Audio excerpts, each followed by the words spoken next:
set up our warehouse, and the people in our parts department, they're right next to the warehouse door. So if they need to look at something, pull something off the shelf, if a customer needs additional pictures of it, it's right there. We've really only hit the tip of the iceberg as far as everything that we purchased. We're adding 20 to 30 items a day, but there's another 2,000 to 3,000 items that we need to add. We'd like people to understand that we're not just a parts guy answering a phone, entering a part number, that we really know the cars, that we can help, that you're not just buying the part from us, you're buying the assistance. You're getting the knowledge and the help of what part's the right part for your car, how to put it on, where it goes, a little bit more than just here's your part, thank you kind of thing.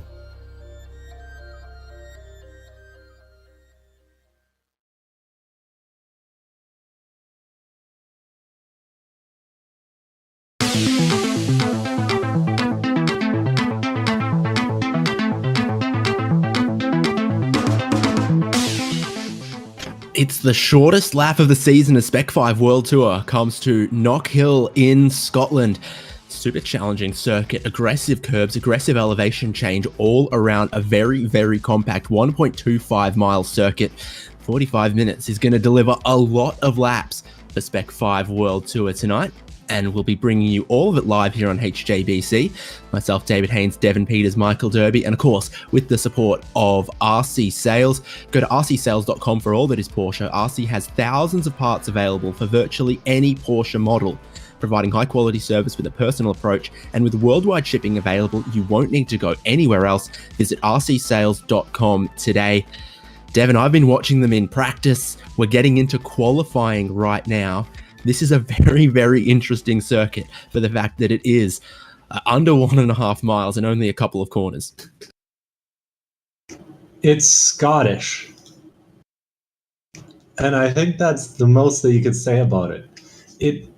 It's like people wanted the cars to have a fist fight in every corner. And so they just made all the corners really small and the track really narrow. And it's going to be an excellent show, I gotta say.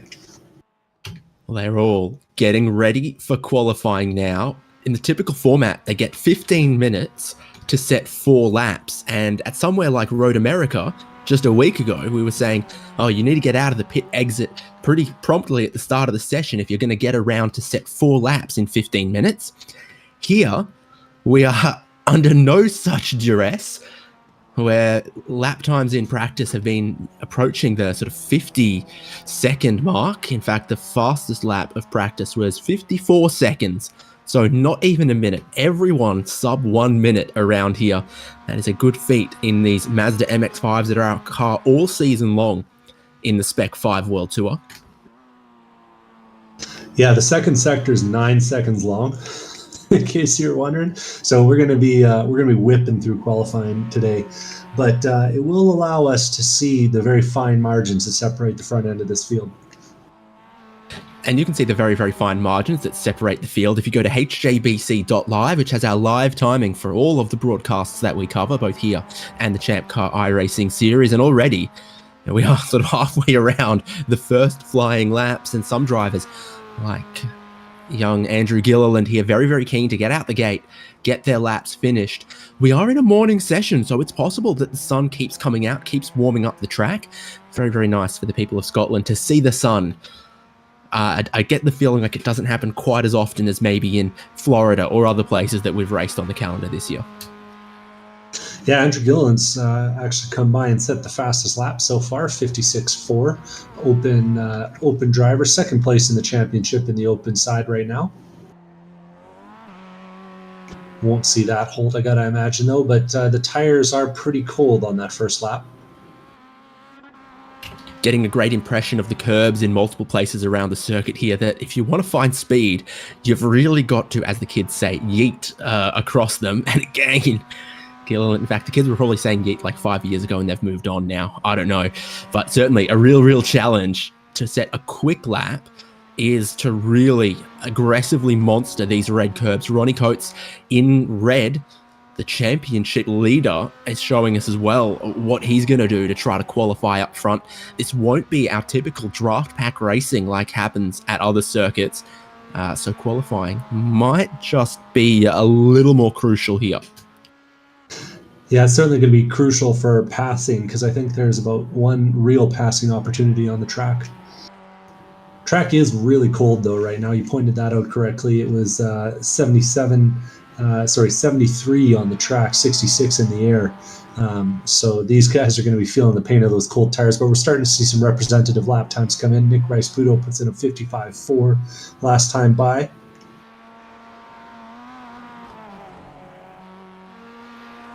Yeah, he goes to the top and very, very handsomely as well. Almost half a second there. I think we're seeing a few of these drivers really try to save it for their third or fourth lap to really, really get aggressive on those curbs. Because like you say, they're challenging at the best of times, but on low tire pressures, even more unpredictable when you unload the car, get a bit of yaw in the air and all of that.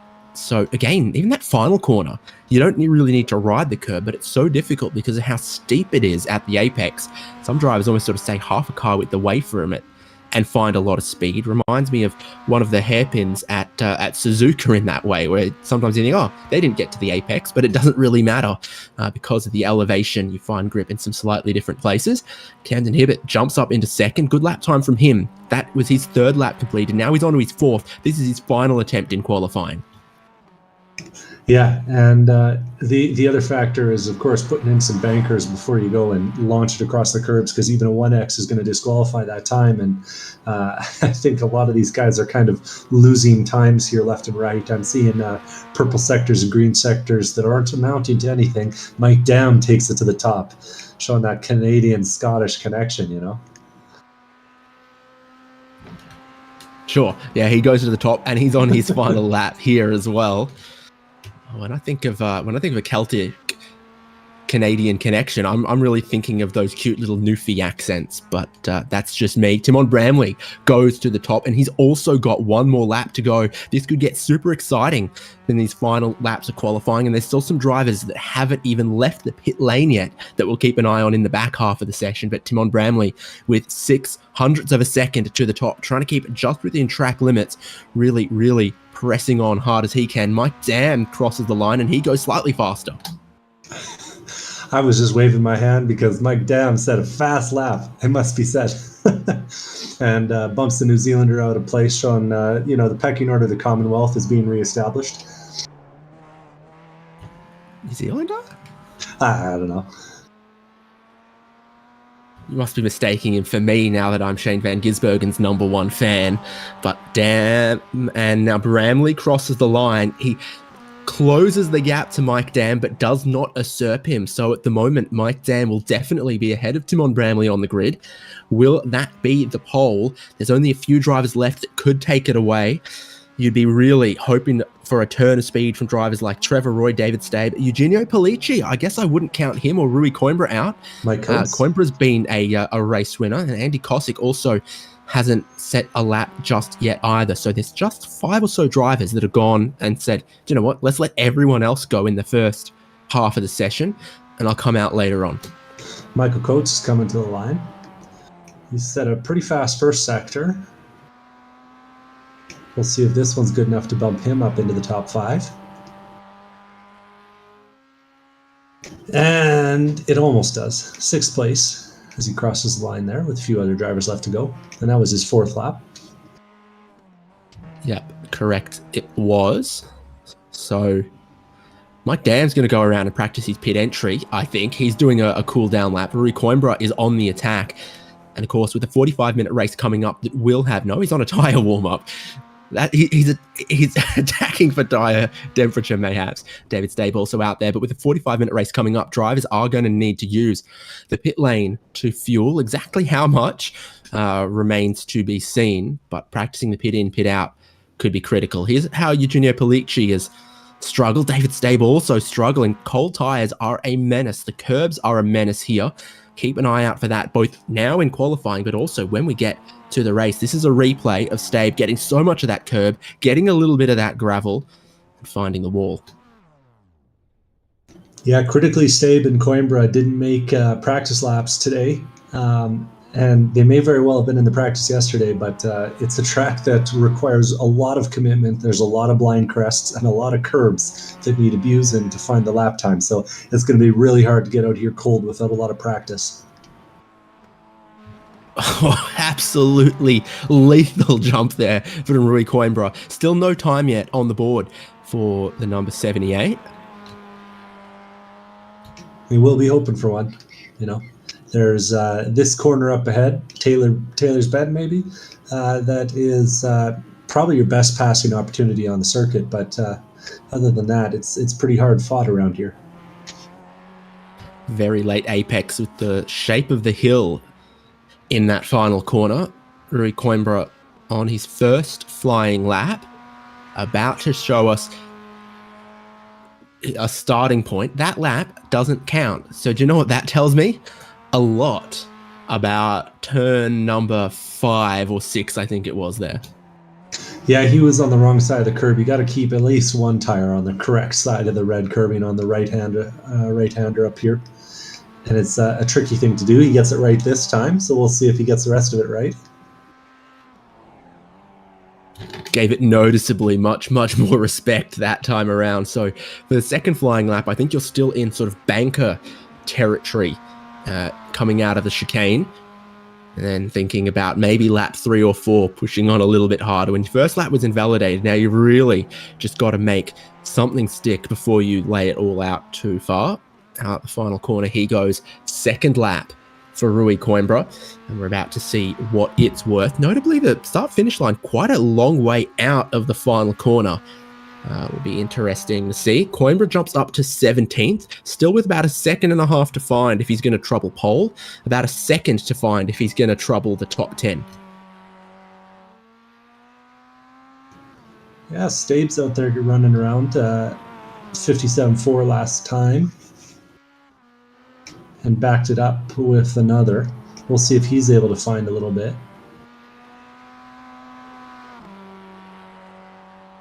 He's setting green sectors so far this time.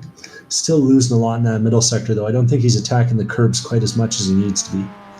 Polici goes up to 9th, so he's starting to find a little bit of speed, and this is his final lap, and you can see he's attacking it at the very start of the lap, getting the inside tyres way in the air as he climbs the curb, and then the circuit drops away, and you get masses and masses of airtime. Now at the chicane, almost flat out here, you've got to just pick the line correctly, carry the speed well on the exit. You get to a 90-degree right-hander. Rui Coimbra jumps up to 4th, and he's also still got one more lap to go. So some of these drivers, right at the end of the session here, tiny bit of cloud cover mayhaps, finding some speed, and we know these are quick guys. Rui Coimbra and Eugenio Polici racing up the front all season long. Coimbra, I think, took the win at Laguna Seca, if I recall. Now out of the final corner, Eugenio Polici, his final attempt in qualifying, lap 4 of 4. Can it move him up from 10th place? Can he find some time? He can, to go up to 4th. Now Rui Coimbra, just behind on his final lap, has been moved down from 4th into 5th, and he gets in a narrow angle, little wide of the apex. In the final corner, we'll see if that's quick. He doesn't look to be aborting the lap. He's going to take it all the way to the line. 5th place, only 3/10 from pole. Can he find some improvement here as he crosses the line? And the answer is, I think he found about a couple thousandths of a second. He stays in 5th, but he did go quicker. Only drivers left with lap times to burn. Lee Martin, the man from the YouTube thumbnail, actually. Apparently, I've been told that's a bit of a curse, and I thought it would have been a place of pride, but apparently no one wants it. So we'll see if it brings Lee Martin fortune or not. And I've noticed quite a few drivers, Devin, using a little bit of that pit exit to open up the angle into the first 2 corners. Yeah, it's I think a key part of setting a fast lap around here, but it's also something that was mentioned in the driver's briefing as a risky part of the track. So the entry, very clear, very wide open. The exit is going to be an action area, I have to think, when we get to the mandatory pit stops in this race.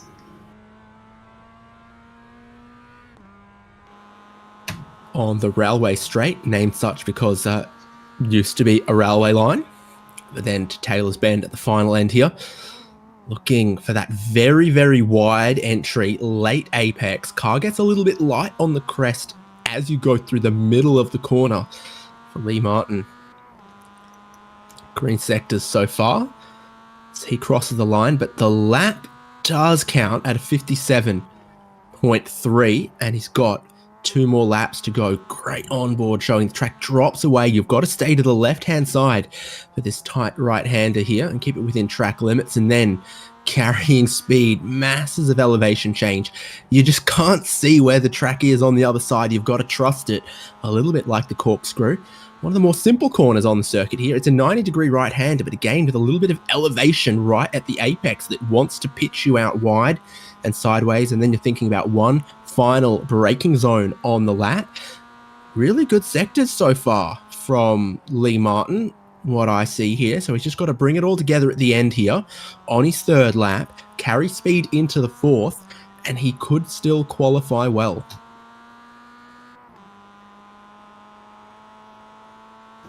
Yeah, that was a quicker lap for him. Still not lighting the timing sheets on fire, but a 56.4. Lee said in our notes, Lee said that his superpower was being this slow despite racing in this league for this long. So we'll see if he lives up to his own expectations today, after he surprises us all and makes a push for the front. Still improving on his final lap. Charles Vaccaro has also joined, and he will probably not get around to set any qualifying laps with only 30 seconds left. Lee Martin will be the last driver to qualify. He really doesn't need to find much time at all to jump a heap of positions. With a lap this short, the times are very, very close. 200ths would get him 1 spot. 2/10ths would get him another 5 or so. And he looks like he's improved all of the sectors so far. And now it's just about keeping the throttle pinned to the timing line. And he does jump all the way up into 11th. Found about 4/10ths on that final lap to jump him from, he was in 18th or so, up into 11th. That's the end of qualifying. That's our grid locked in for the 45-minute race at Knockhill in Spec-5 World Tour. Mike Dam and Timon Bramley have the front row. Mike Dam will have the inside on the opening lap. Then Nick Rice-Bruto, Eugenio Pellicci, Rui Coimbra, Camden Hibbert, Ronnie Coates, Michael Coates. Can't keep those guys apart. Simon Foweather in 9th, and the open class pole sitter, Andrew Gilliland, there in 10th. Lee Martin ended up just behind them, and then Trevor Roy. Jose Gonzalez, 2nd in class, had a great showing last race as well in that open class. And Geordie Fike, Tom Athon will be 3rd in the open class, and the grid is completed by Ken Copeland, Gianni Mauro, David Stabe, Paulo Coimbra, Greg Mack, Andy Kosick, and Charles Vaccaro. Joining late, only driver without a qualifying time, but he will be allowed to grid. Someone had a start from pit lane? I want to say Kane Lasky is the only driver that's currently outstanding for a start from pit lane, and he hasn't made the race today. So he's opted to take the sit-out option. You can either sit out a race, or you can serve your penalty in the race. Either way, he'll be dealing with that, and no one else will be on the pit lane. So we'll have all 22 drivers eligible to take it into this start line, and it's going to be a busy first turn if they're too wide. Got to think. In the driver's briefing, I also heard some finger wagging about avoiding 3 wide, so we'll see who's the first to break that rule today. A lot of towers on the hill back there, but you get great phone reception at this circuit. Not a lot of tracks can say that. But yeah, very, very short formation lap here, even though it's the full formation lap. 1.25 miles, about 2 kilometers. Very, very short layout around here. And our pole time was super rapid because of it. Gotta let you know, you're talking about the train tracks down the back straight. You'll be very excited to know that the bathrooms were once a former British Rail goods van. Oh, that is exciting. I've seen a bunch of accommodation that's refurbished, streetcar carriages, tram carriages, train carriages. I'm like, oh, actually looks pretty good. It's got a nice little, wood veneer aesthetic to it all. So I love, all the different circuits, their little different cute characteristics like this. I'm looking at the grid forming up because they're already at the final corner, and it looks like Pellicci in 4th is giving a lot of space to the front 3. probably wants to pack that up at the moment. Mike Dam and Simon Bramley holding the speed. Mike Dam really woeing up the whole field, waiting on the green flag before we run into the chicane at turns 1 and 2. The green flag does drop. The outside lane gets a pretty good jump, but this is a narrow track. They're on cold tires, and we know that the curbs are lethal in this situation. Around the outside, Simon Bramley looking to take the race lead away, and he does. By the time they get to turn number 3, he's got to come around the outside. There's not a whole lot of grip there. He gets a huge tank slapper, and Mike Dam gets his race lead back. On brave moments up the inside, deeper in the field, Gianni Morrow took it 2 wide, nearly 3 wide, and they're piling up in the chicane. Ken Copeland gets tagged. He goes around and he tags David Stabe in the runoff as Stabe tries to avoid all that was transpiring there. Jose Gonzalez, it looks, also dropping back, and he might have some damage there. So already in the middle to the rear of the field, some issues. Up front, Mike Dam has managed to hold on to his race lead, but Nick Rice-Puto has also come through on Simon Bramley, now back into 3rd place. Ronnie Coates making some moves from 7th on the grid up to 5th. Eugenio Polici also dropping back a couple spots. Looked like he was a little timid on the race start as well. With 1 lap completed, the tyre temperatures are still not there, but they're getting a little more aggressive with the curbs in the opening section of the lap. That's a beautiful thing to see a bunch of guys drive Miatas around a track like this. Everyone hopping the curbs and blind over the apexes with the guy millimeters away. It's a pretty thing to see for sure. Hard in mouth stuff for Nick Rice-Puto as he got a little ambitious with the second curb at the chicane, had to make a big correction, but he stays right in behind the race leader, which is where he wants to sit. And Rui Coimbra up in 4th place. They're starting to queue up behind him there as well. Ronnie Coates, we know, championship leader, red numbers signify that on his car, and he is pushing on. And there's a couple of drivers behind, including Eugenio Polici, who's trying to find his mojo back again. Great run off the final corner from Camden Hibbert, and he has a look on Polici. He's going to have another look, looking to the inside at turns 1, 2, and 3. And wow, Eugenio Polici says, on you go, young Camden Hibbert. I'm not going to try to battle you side by side in one of the most lethal corners around the track. Yeah, survival will be key, and there's plenty of times to make up time, but it's hard to make up a lot of time when you go and make a big mistake. Speaking of, yeah, man was in 2nd place. He's gone all the way across the grass, had a big moment. Timon Bramley goes up into 2nd, and Rice-Puto might have seen the Reaper and had to tell him to go away, not today.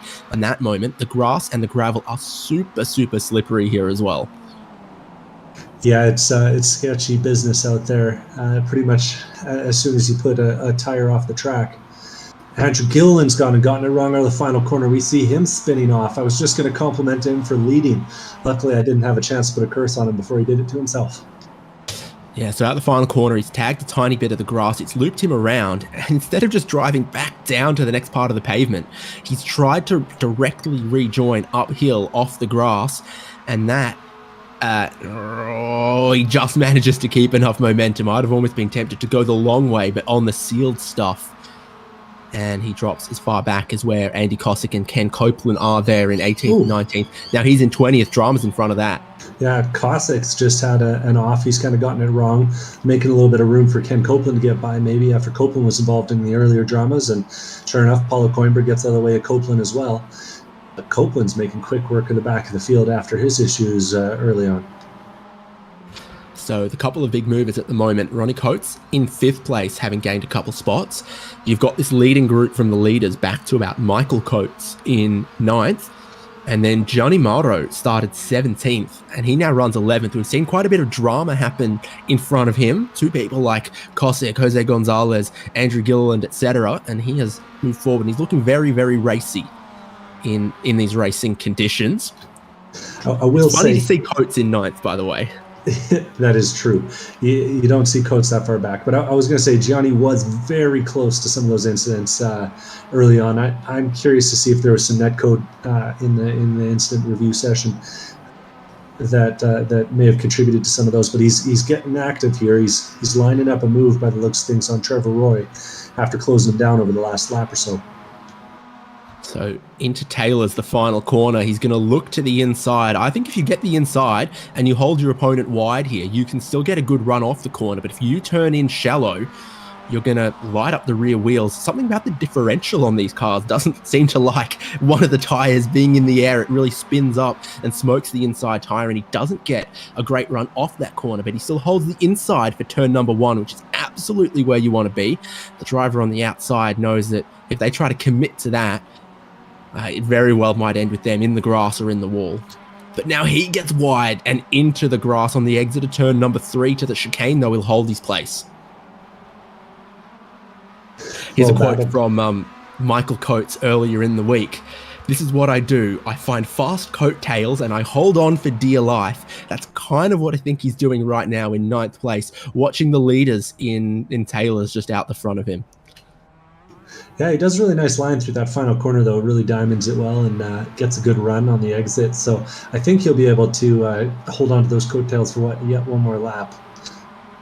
And that's why we call him the coats hanger, holding on to the leading group, watching them and just biding his time, waiting for the pit stop to try to jump some positions rather than take too much risk in the first stage of the race. And there's a risk as he nearly runs up the back of 8th place, Simon Foweather. Foweather finding a challenge across the curb. And so difficult to get the car back in control once you've lost it. It's out of control at 2. At 3, just on turn in, maybe a poor downshift or something like that. Too far rearward on the brake bias. Yeah, hard to say, but Foweather will just be waving his fist at the damn Brits outside the car, knowing his British heritage. But he's going to be having to hold off of a threat from Johnny Morrow behind. An Englishman, a Scotsman, and Michael Coates walk into a bar. I guess that's probably got to be the punchline. This is where he's gone backwards to Simon Foweather, now under pressure from the biggest mover in the race, Gianni Mayuro. I'm going to make a better attempt here. Mayuro. Ooh, and nice. Ink Machine has a look at the inside of turn number 3 and nearly sends Foweather sideways through that corner for the second time of asking. Haven't seen many moves make there. I think you either get a great run out of the final corner and get to the inside of turn 1, or you make a big dive into the final corner. Those are just about the only passing opportunities aside from the guy in front of you taking a bad ride across one of the curbs. I got to say that was a nice bit of defense there from Simon Foweather, though. And Foweather looks like a guy who's seen a race or two around this track with the way he's defending, taking the inside line into the final corner. And we'll see if he's able to hold it as he pinches, does a good job of parking on the apex, and he gets a little bit of tag from Gianni, but he's still able to hold on to the place. You can have all the run you want in the world, but if you can't go through the guy in front of you, then you're going to have a hard time overtaking him. He's going to go too wide into 1. And he threatens. And Foweather has to gather it up and gives up the spot. Very, very interesting move there. Late look from Mayuro. Foweather is a man who doesn't take any silly business, and he closes that door, but in doing so, doesn't get the line perfectly right through what I believe is called Duffer's Dip. Yep. And puts him offline into turn 3 where Mayuro gets through. Tom Athon, our Open Class Championship leader. Yeah, sorry. Action at the front. We just had a little 3-wide moment as Tim and Branley had a little bit of a moment coming out of the final turn by the looks of things. He and Mike Dam were making contact, and that's allowed Nick Rice-Puto to come all the way back from 3rd place up to the front of the grid. Yeah, so here's the replay of it. Bramley down the inside, runs all the way out, runs a little wide, parks Mike Dam, and Simon Bramley shoots from 3rd up into 1st. Rui Coimbra watching on in 4th place is a little bit of our breakaway at the moment, unless Camden Hibbert, Ronnie Coates, and Eugenio Polici can catch them. Camden Hibbert might be the guy. He's just gotten past Ronnie Coates as well. We saw when Hibbert got past Polici. So all of a sudden, Camden Hibbert making a couple of moves here and looking to close the gap to the race leaders, which he has done. So even without the slipstream that we've had so strongly at other tracks like Daytona and Road America, our leaders staying together, and I think it's just out of how difficult it is to pass here. I think there's that. I do think the draft is a factor around here too, though. We are seeing some pretty quick lap times from everyone, right near that qualifying pace. And the other thing is that because it is such a tight track, there's a lot of opportunities that look like overtaking opportunities, even if they're not. Oh, and Mike Dam runs it wide. He's all 4 tires off and trying to gather it up as he goes through the grass, the dirt, and the grass again. And he'll gather it back up, but that's cost him a lot of momentum. He'll be down in 6th place after all is said and done. Assuming Ronnie Coates gets the move done up the inside here. And he does nicely. So Mike Dam dropping significant positions at the moment. What's the pit lane speed limit here? Now I'm thinking about it. 60 kilometers an hour, so 35, 40 miles an hour. I think it's 37 miles an hour, actually. Yeah, I just did that in my head and I got it right. I'm actually very, very pleased with myself, and I think it shows, regrettably. Yeah, so short pit lane, but not a quick one. Yeah, that sounds about right. There's Mike Dam digging up a little bit of the Scottish gravel. I was going to say, one thing he might have gotten a bit wrong is the Mike Coates story, because despite the fact that he's been all alone over the last few laps with no coattails to hang on to, he's kind of fighting his way back into contention with this group that includes Eugenio Polici after getting separated when the likes of Simon Foweather had an issue earlier on. Perhaps getting a little bit of an assist from the battling ahead. Recap there of the class positions with Nick Rice-Puto, Timon Bramley, Rui Coimbra as the top 3 outright, but Andrew Gilliland, Paulo Coimbra, Jose Gonzalez as the top 3 in open class. I think as we get towards the tail end of this championship, the open class could be very, very interesting between Gilliland, who led early, Tom Aithon, who is a very experienced head and has shown that maturity to get the championship lead, but at the moment, Gilliland running well here, so I wonder how that could play out. Yeah, I think Gilliland will have to do a little bit more in the overall standings to make the points count, to really close down that gap. He's about 52 points behind Tom Aithon, which is a pretty significant gap with all drop weeks factored in. But there are still 3 rounds left, and this would be a good one for him to make up some serious points. I see your outright race leader trying to break that slipstream down the pit straight. So Nick Rice-Puto came out of the final corner, went all the way to the right, now comes back across to use a little bit of that pit exit, get just the right amount of curb between 1 and 2. I think Rui Coimbra got the wrong amount of curb. He's now out of position and needing to defend from Camden Hibbett, who looks to cross back over-under on him. Every single lap is a bit of a roll of the dice when you've got to make these leaps across the curb, because it's an unpredictable thing to do, like the bumps at Sebring, and now second place runs off the road. Timon Bramley loses that spot. Rui Coimbra, from being the hunted, becomes the hunter. He goes up in a second, and now the whole train moves to the right-hand side to try to penalise that mistake from Timon Bramley. Camden Hibbett has got Ronnie Coates trying to follow him down the inside in the final corner. He gets the braking wrong. Bramley runs off the road, nose first into the wall, knocks the bumper off. He was wrong-sided, looking at the drivers to his right-hand side, and he flat out missed his braking marker and has paid a big, big price. The way he wiggled, it was almost like he missed the brake pedal at first, like the way a guy does when the car just doesn't give him the braking pressure he's looking for. Either way, that's given Nick Rice-Puto the breakaway he was hoping for. Big dramas for Timon Bramley, and as you say, Nick Rice-Puto now leads the race almost 3 seconds. Coimbra from Hibbett now the podium. Ronnie Coates, championship leader, up into 4th. Checking back in deeper in the field, there's a real battle brewing between Simon Foweather and Gianni Morrow, and it's just been solved. After Foweather got by on the last lap in the middle of all that other drama, Gianni came back and gave him a big shunt going into turn 1 to take the spot back, and then Foweather this time returned the favor going through 3 and put Gianni out onto the dirt. Gianni's recovered pretty well though here. He might be able to find his way back around Trevor Roy and have his claws into Simon Foweather sooner than I might think. Been very racy back here, though. Yeah, Mayuro looking very, very racy. But again, Simon Foweather, a guy who just doesn't stand for any nonsense. And he doesn't stand for that. How about one of our first scheduled looking pit stops from Trevor Roy? He's seen what's happening in front of him, seen what's happening behind him, and decided, no, I'll try to find my guys. He's at a unique angle in the pit lane, but this should be a relatively low fuel consumption track. We'll see exactly how much he goes for. He doesn't go for any tires. That much is obvious for Trevor Roy, and he's now heading up to about 15 seconds of fuel. I wonder if we'll see some stops quite a bit shorter than that. later on, because we are 15 laps in and not even 15 minutes into this race. Normally, we see a lot of drivers looking to pit sort of past the halfway point of the race.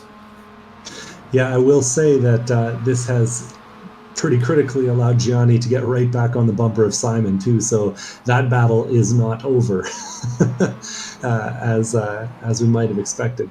We'll see. Simon Foweather's opted to take the pits this time, though. I think he decided that discretion is the better part of valor there. doesn't want to be involved in that fist fight. 37 miles an hour looking for his pit crew in the lane, and the race leader still with 3 seconds, but behind it is ferocious. Rui Coimbra from Camden Hibbett making positions in this race so far. Ronnie Coates, Mike Dam led at points, was the pole sitter, got dropped quite a bit back, little mistakes costing a lot in a group like this, and then Michael Coates is up into 6th ahead of Eugenio Pollicci, so I think we might have missed a mistake from Pollicci at some point. Yeah, I think he was just giving back slowdown because he got offline, he lifted pretty big, and either he didn't want to be running in that position, or he was serving a slowdown, that's for sure. All 16-second pit stops so far, by the way, as well. So Simon Foweather, Trevor Roy rejoined very, very close to each other. Andy Kosick also with 16 seconds of fuel. And here is Simon Foweather under a little bit of pressure from Trevor Roy, both pro-class drivers. So it's 4 biscuits, which is what they call them around here. And down the inside, but again, leaves you very, very compromised with the elevation change. If you're shallow on the way in, you ride far more of the off-camber part of the final corner. You can't get the throttle open how you would like. Simon Foweather knows that. He's back, nose in front, on the inside line, exactly where you want to be in towards turn number 1. Oh, and I don't know if there was contact there. I don't think there was, but it sure acted like there was, as Trevor Roy swung left and then hit the brakes and ran straight to the pits. There was a solid gap between them, but it's hard to say, you know. I think Trevor Roy's had some kind of other problem. Yeah, he's gone and retired from the race all of a sudden. So I'm going to say that's some sort of wheel issue that's popped up suddenly. Shame for him, though.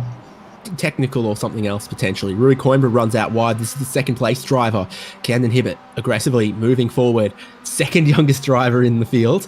He would be a very young driver in almost any other field, but Andrew Gilliland makes him look like a wise old head in this field. And massive oversteer, no traction for Rui Coimbra coming out of the final corner. Camden Hibbett goes to second place. Ronnie Coates goes up into third. It checked up Camden Hibbett. Now he's under pressure from Coates into turn number 1. Coates opts to stay behind, but that just goes to show when you've got to be defensive or you're trying to overtake in that final corner, that little bump at the apex really can do a lot. Yeah, you're not used to having to monitor your right foot in this thing, but it certainly causes you to be able to spin up the tires. That little bump does, and these guys are finding that out the hard way. As we were going down the pit straight there too, you would have seen a little bit of tire smoke from Tom Aton. He's taken his scheduled stop and come back out and rejoin the track. That's our overall points leader in open.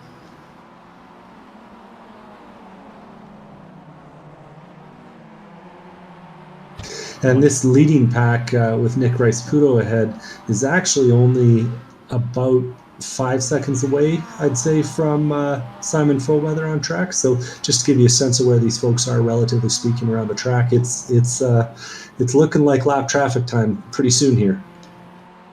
Yeah, doing 55-second laps and seeing some 32-second pit stop time. So it doesn't take a whole lot to fall off the lead lap around here. Sort of our impersonation of short track racing, mayhaps. Some of the racings looked a little bit like that. Not too much bump and run, but a lot of fender to fender kind of stuff. Someone had a rough ride over one of those curbs. I think it was Coates. Yeah, Coates used them all. Mike Dam now. Yeah, Coates used all the curbs that time, but he did a pretty good job of gaining ground with it. And if there was some slowness, I think he's learned all that he's going to learn, because he's opted to go to the pit lane this time after closing down that gap pretty significantly on this last lap. So the pace car is in the middle of the lane, and some people's pit stalls are beyond it, and some are before it. Interesting. Can't see that going wrong. Luckily, there's no cautions in this series. Ooh, and an extra dab of the brakes there from Camden Hibbett as they went across the chicane, as he gathered it back up. Sam Coates actually rejoins in a little bit of traffic as well. So if the leaders know that, they won't be thinking about pitting too early, because he's made his pit stop and he comes up behind all these drivers in front of him who haven't stopped yet. Lee Martin, David Stabe, Paulo Coimbra, the next car in front of him. So they don't need to get out of his way. Paulo Coimbra might do so accidentally as he runs wide. Oh, and again, this is starting to cost a little bit of time, even if he gets by at the next corner. Ooh.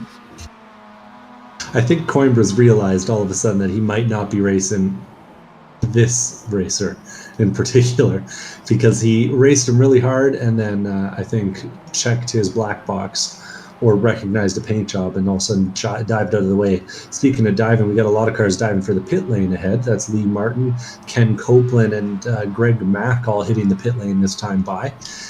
That'll be welcome news for Michael Coates as he strives to get through all this. Just won that before the halfway point of the race as well. Yeah, you see, that's pretty busy. I always think about the Top Gear episode where they assembled a Caterham in one of those garages. Do you recall that episode? A beauty, yes. Yeah, I think I've only seen it once, but here we go. It looks like Simon Foweather's going to be just in front of Geordie Fike as the racing comes back underway. But that's the outright race leader, Nick Rice-Puto, just behind them as well. He's starting to catch a little bit of traffic. So I wonder if that motivates him to say, well, hang on, if there's traffic in front of me, how is pitting and ending up in a little bit of other traffic any worse? Yeah, I guess the only difference is blue flags.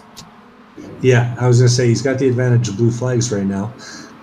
Something he probably won't lose if he takes that early stop. It is a little interesting. To me, you generally want to run it as long as you can, provided you're not losing too much time, and I don't think he will here. Well, that's the difference, right? See, right now, he's catching cars that have pitted and are being shown blue flags. If he stops, he's amongst cars that haven't stopped, and he's racing them for position, even if he's ahead of them on the strategy, and they don't have blue flags. So I suspect carrying on now is still the lesser of the evils. Yeah, and I always like to run a car as close as you can to empty, especially around a track like this where being nimble helps. Rui Coimbra pits from 5th or 6th is about where he was. And in front of them, this is a great battle where Camden Hibbett has gotten ahead into 2nd place. He's doing very, very well so far at Knockhill, having started 6th on the grid, dropped back off the initial race start. He's picked up a couple more spots as he's gone. I just love the shots as they come up through that chicane and launch it 3 tires off the ground, maybe all 4, depending on how right or wrong you get it. It's really a special sight.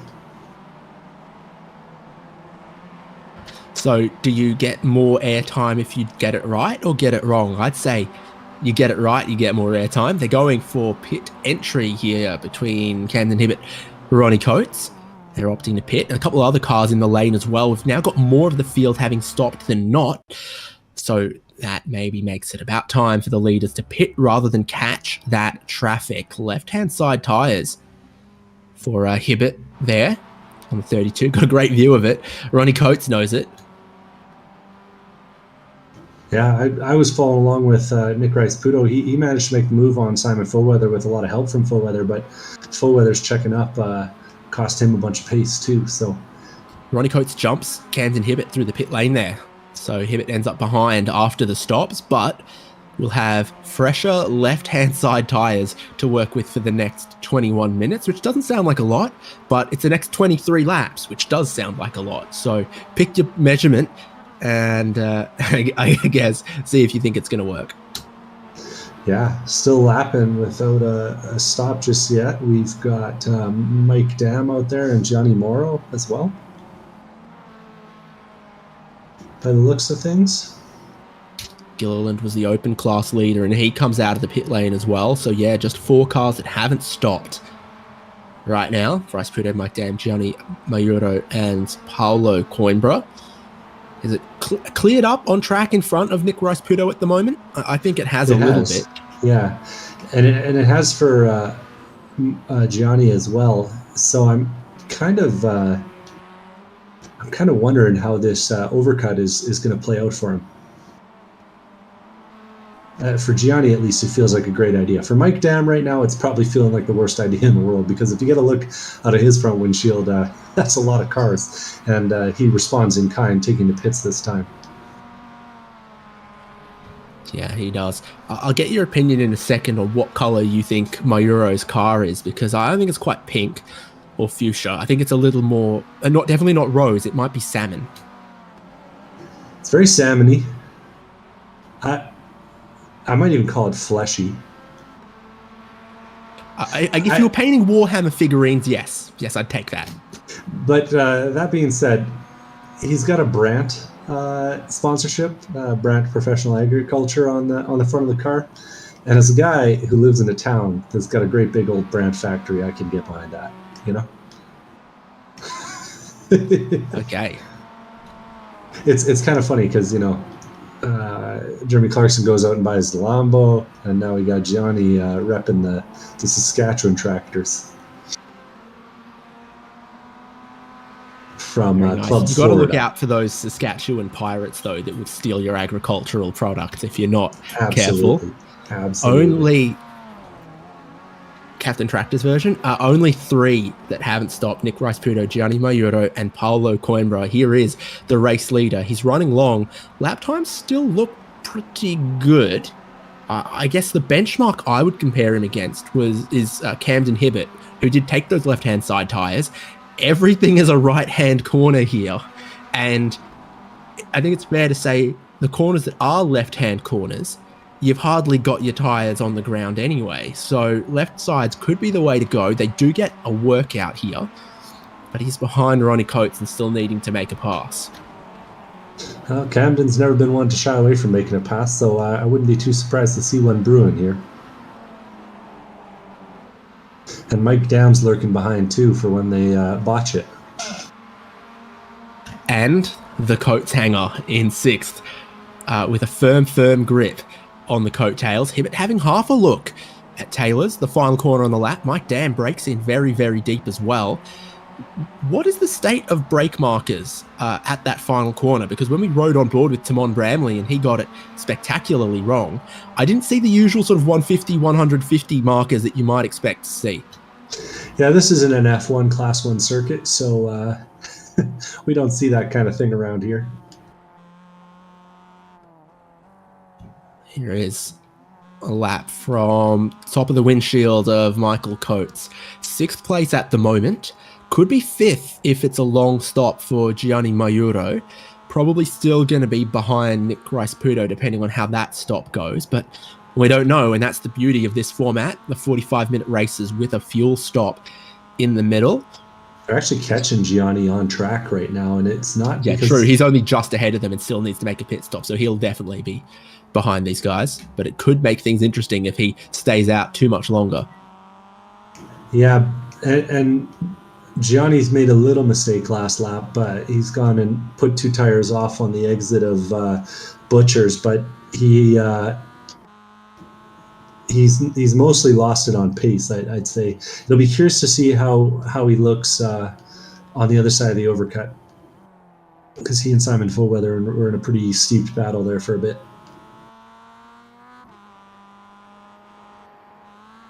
Oh, and you just see the impact. Oh, and ahead there's an impact as Camden Hibbert and Ronnie Coates tangled a little bit on the exit of the chicane.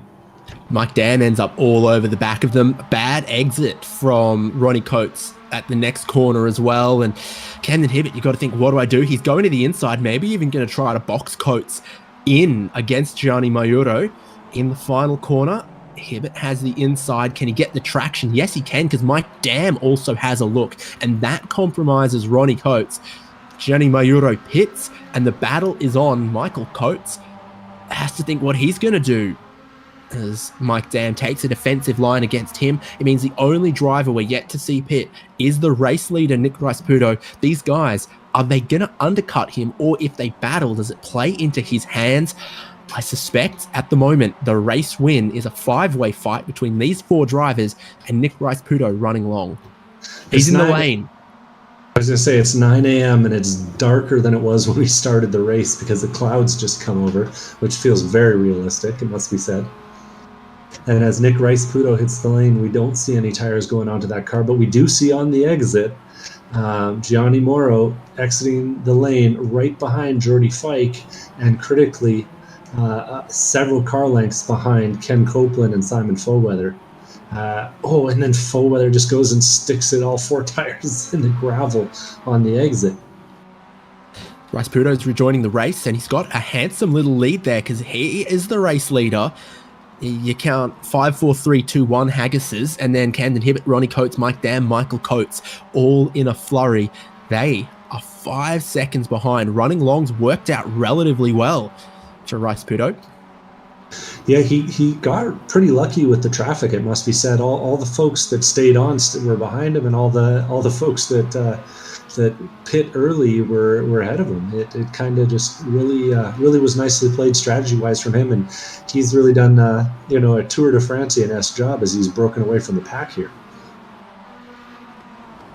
Unfortunately for him, he's going to have to deal with some of that traffic up ahead. There's plenty of lappers in the next 10 seconds of road ahead of him.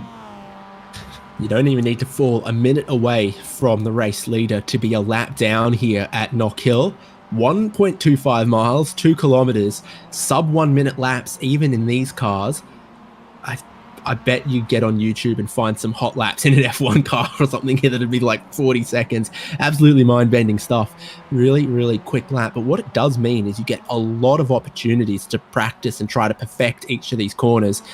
And you need it because they are tricky the way you've got to pick the right line across the curb, some blind crests, all of that.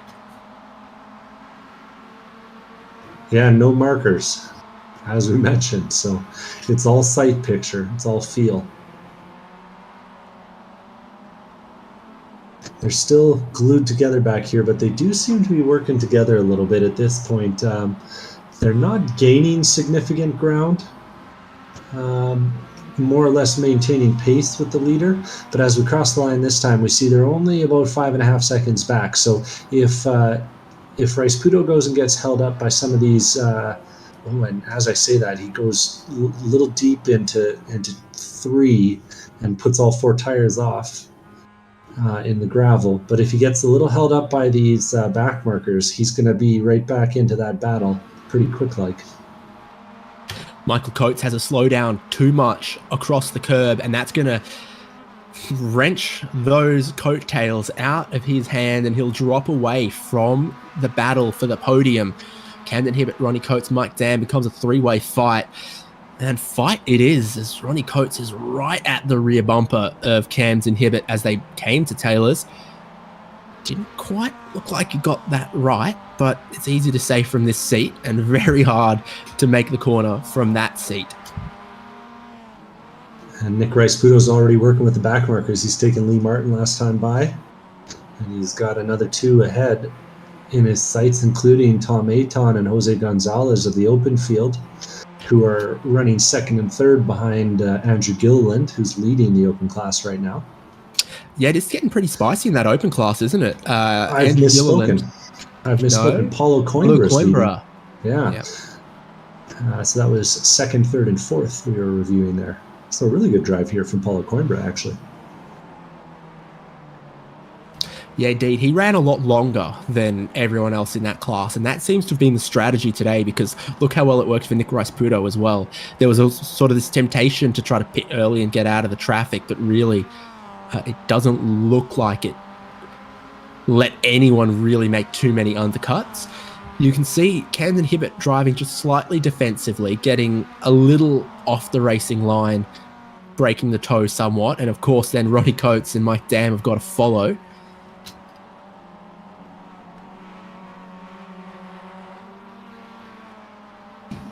And they're doing it really nicely. Dam actually had to have a pretty big lift there. Oh, and then ahead. Oh, that was a big moment from Camden Hibbett. He did a really good job of gathering that up, but I bet you he's going to have to make a visit to one of those rail cars at the back after he saved that one. I've heard good things about the food around this place as well. They love deep frying just about anything in Scotland, so I'm told. I can get Good behind cakes that. and such as well. Ooh. This is Hibbett leading him down the middle of the road again as well. And he's not quite as keen as opening up the entry into turn one as Ronnie Coates is, carrying as much speed as possible down the hill, but still needing to stay driver's left for the tight right-hander that follows. And Camden just shows that fearlessness as this time, right after making a mistake on the last lap, he throws it back through that chicane again. This track really requires you to have a short memory because you're taking big risks every lap. And you're going to do 50 of them in a race. If a Goldfish had 55 seconds of memory, it could still lap around here because, yeah, you make a mistake at one corner. It's not too long before you're back there again, being asked the same question, trying to deliver a better answer, trying to perfect your line, trying to maybe see what's quick but what's risky. And it's 10 laps left. Nick Rice-Puto maintaining his lead. The battle between Camden Hibbett, Ronnie Coates, Mike Dam. Michael Coates closing them back in again. So he has recovered somewhat from the slowdown that he picked up. Open class leader is Paulo Coimbra with some time in hand from Andrew Gilliland. But Gilliland's been caught by Jose Gonzalez and Tom Athon. Gilliland's been behind David Stave, and I don't know if that's slowed him up or if it's helped him, but he's certainly been caught by Gonzalez and Athon, who are not fighting each other. So that podium and some points in that open class so up for grabs still in these final minutes as well.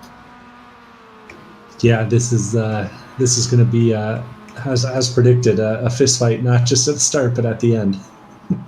I'm also noticing that Gianni Morrow's gotten past Jordy Fike and now has nothing between himself and Simon Foweather but about 3 seconds on the track. So we might get to see those two have their final round here before the end too. The salmon machine working its way upstream somewhat. Yeah, a couple of drivers he still might be able to catch.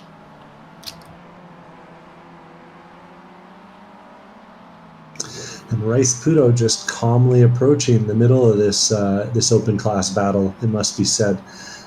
He's going to have blue flags, but he might not get the accommodation he's hoping for with both of these two battling for what is effectively the podium, third place in the hands of Jose Gonzalez right now, and Tom Aton desperate to get that spot back so he doesn't drop any points to Andrew Gilliland ahead. Yeah, showed the nose and got given nothing for it in the final corner. He's going to need to get a little bit closer if he's going to demand that Tom Athon step aside. So Athon's not going to lose a second letting him through. You've kind of got to get side by side with him, and at that point he'd probably not defend it. But he runs so wide, the leader almost runs wide as well, and there he goes past Tom Athon. I was going to say he got side by side, but maybe not quite how and where he expected to do it. Yeah, precisely. That helps Jose Gonzalez, who's still trying to catch Andrew Gilliland. Yeah, and despite that, Rice-Puto really didn't seem to have gained all that much, but he will here as Jose gives the spot quite graciously back to him. Hopefully at not too much expense to himself, because Tom Aton's closing down as they go down the straightaway here. And this will really be the race here for Rice-Puto, is how cleanly can he manage his way through this traffic, because the guys behind are going to be asked the same question right away, but they're going to be doing it while they're fighting over second place, which I imagine is going to be a little bit tougher. 2 wheels in the air, drifting across the crest for Camden Hibbett as he holds on to second place. He's got a couple car lengths at the moment on Ronnie Coates, who does not have a car length on Mike Dam. The pole sitter was super quick in qualifying, and they all close up. It's kind of uphill on this back straight as well, and I think that helps the slipstream deceptively around here. You do get to gain about a car length or so in the toe along there, and then maybe uphill again on the pit straight. It helps.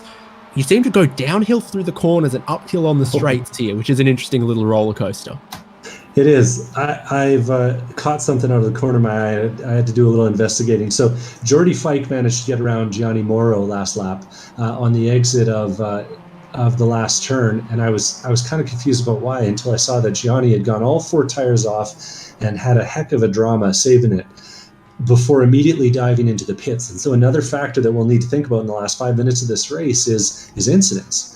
Because there's a 20 incident limit before you get a drive-through penalty, and Gianni's gone and served his right away, like a good driver should. Will that be a factor for anyone else who's in our leading groups here? Who else have we seen riding some curbs, getting some door banging going on?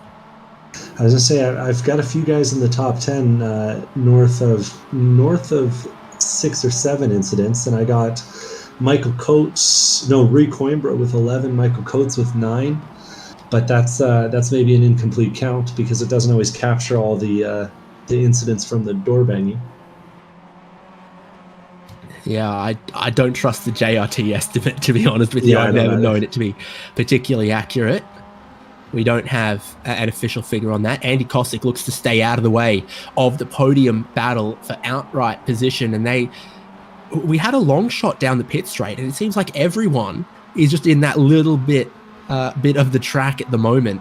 The leaders starting to catch this battle sort of from 11th through to 17th in the outright spots, which encompasses our open class drivers who are battling for the podium in that class. So it's all happening here. You can still see Tom Ayton and Jose Gonzalez, David Stabe, Andrew Gilliland, and Gianni Mayuro just out front of the other battle that we're watching. So there's not much real estate, and they all seem to be in the same room. Yeah, it's a little knife fighting over there, but they're going to put on a show for us here. 3 laps to go.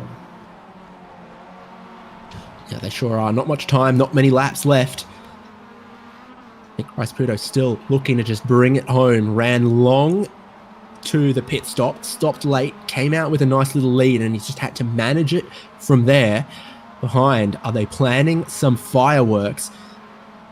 Andrew Gilliland and David Staber side by side in the final corner, and these guys can see it just up in front of them. Gilliland is coming under pressure from Gonzalez and Athon, and they both go into the wall. David Stabe gets turned, and he ends up in the tires. I'm not entirely sure what happened. It looked like Stabe just kind of forgot that Gilliland was there and angled back across the track until he self-pitted into the wall. Either way, that's knocked Andrew Gilliland from ahead of Tom Ayton to behind. And Jose Gonzalez now runs second, Tom Ayton third in open class. So really good points for those two. And what's that? It's our second, third place in pro coming through as well.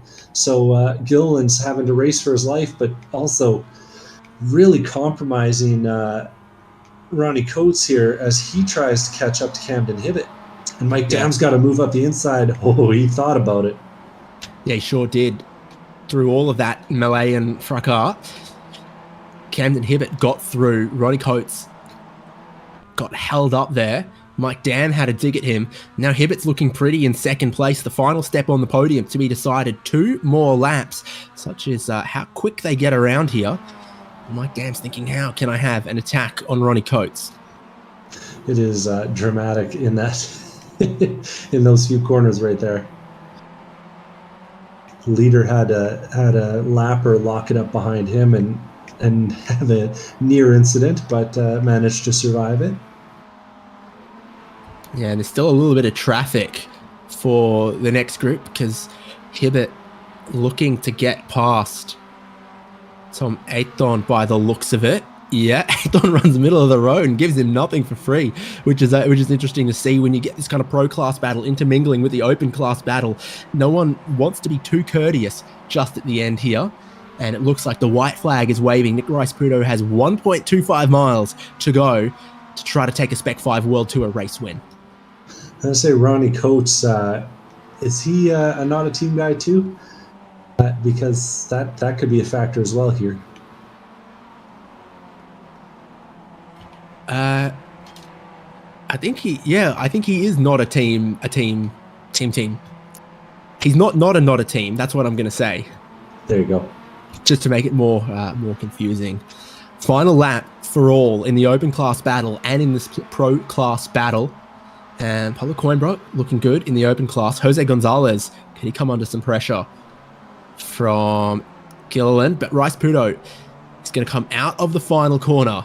He's put the open class leader a lap down here, I think, and the checkered flag will wave on both of them. The race win in pro for Nick Rice Pudo, the race win in open for Paulo Coimbra. Drama for Tom Athon as he is around in the final corner, and Jose Gonzalez will go to second. Andrew Gilliland will go to third.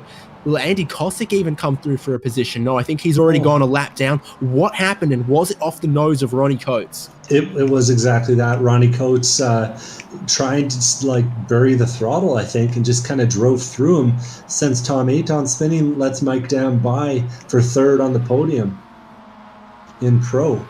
And that's actually had a big effect there on Tom Aton. I'd say he lost at least one position there coming to the line. It might have been 2 or 3. He'll be unhappy about that, I got to think. And as predicted by Race Admin, there's going to be plenty to check on the IRT report. Well, 48 laps and drama for the podium and in both classes at the final corner, at the very, very final time of asking. This is how they crossed the finish line. Nick Rice Pudo taking the race win from Camden Hibbett. Mike Dam ends up third as Ronnie Coates, I think, might have actually dropped a spot there as well with that drama. Yeah, he did. So Coates ended up in fourth, and then the other Coates in fifth. Rui Coimbra, Eugenio Polici, Ken Copeland, Simon Foweather, and Geordie Fike as the top 10.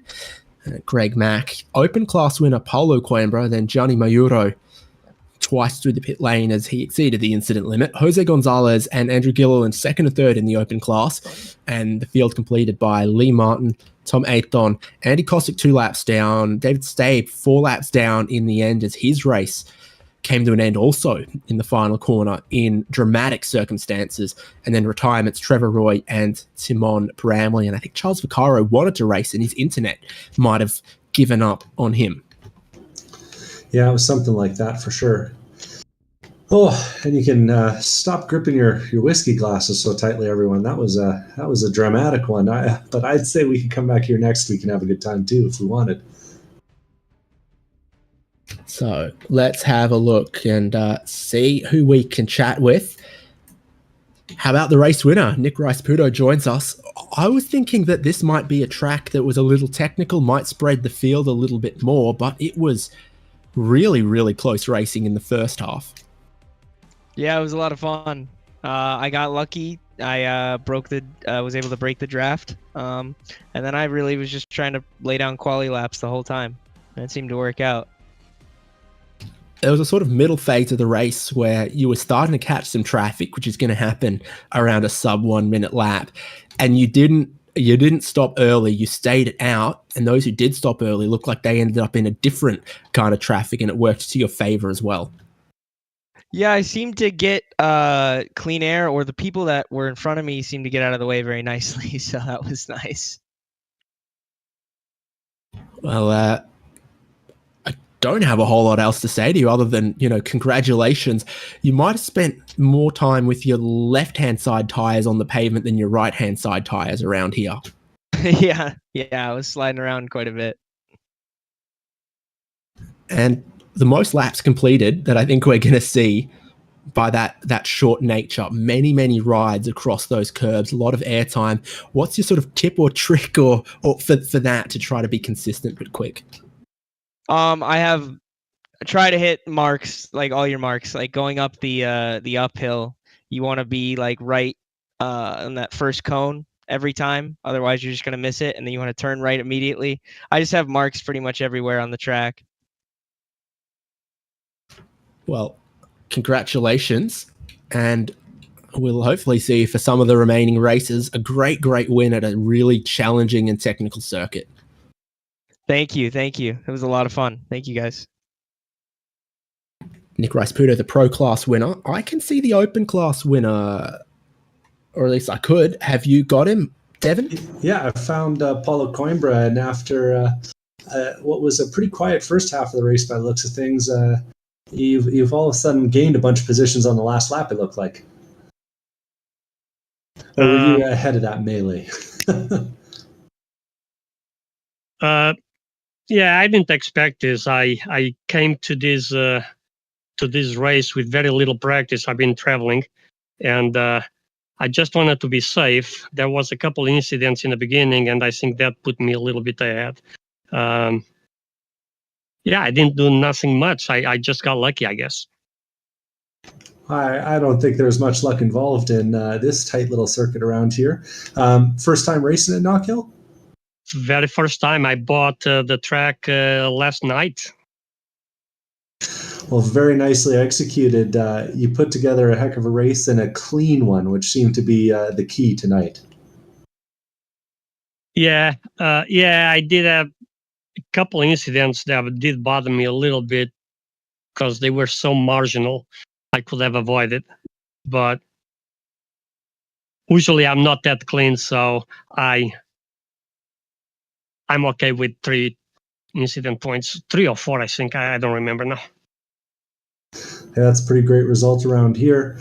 And working with Team Not a Team to get yourself up to speed?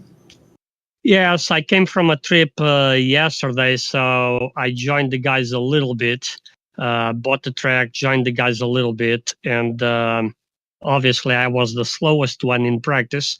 But I do like these little tracks with a lot of lefts and rights, a lot of braking, so I do enjoy that. Well, your skill and good consistency showed and won the day today. Congratulations. Thank you very much. Appreciate it, guys.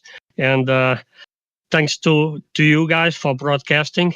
Thanks for the Spec-5 management guys and the Not a Team guys. We have a lot of fun practice together, and thanks to them too. Thank you very much. Have a good one. Thank you too. Bye-bye. Great to hear from our winners of both classes. In 1 week's time, we move from Knockhill to the Zandvoort Grand Prix circuit. Again, a slightly shorter kind of technical layout. We'll see how the drivers fare there in 1 week's time, and you'll see that here on SimSpeed TV as well. So wherever you're watching, please do subscribe. And of course, we give our thanks to RC Sales. Go to rcsales.com for all that is Porsche. RC has thousands of parts available for virtually any Porsche model, providing high quality service with a personal approach. With worldwide shipping available, you won't need to go anywhere else. Visit rcsales.com today. I mean, Devin, what a race today. You could have expected a little bit of chaos, but I think we got a little bit more strategy and a little bit cleaner racing and a little bit closer racing than I guess I was expecting out of Knockhill in these cars. Yeah, the Spec-5 series really delivered today. It's a challenging circuit. It's really demanding on the drivers, and they did a great job out there today. I'm looking forward to the next one. And certainly, it closes up things interestingly in both championships. Your pro class leader finishing 4th and a new winner in the open class with just 2 rounds left to go. It does set up 2 more interesting races, Zandvoort GP next week, and then a finale, a 90-minute endurance round on the Indianapolis road course. That could also be high speed and a lot of slipstream. We look forward to both of them. And we thank the supporters of the league, both RC Sales and the drivers you see on the results here with the coloured numbers that have donated to the series for the hosting and for the broadcasting. And hopefully they've enjoyed this race. We have. We'll see you in 1 week's time at Zandvoort. Bye-bye.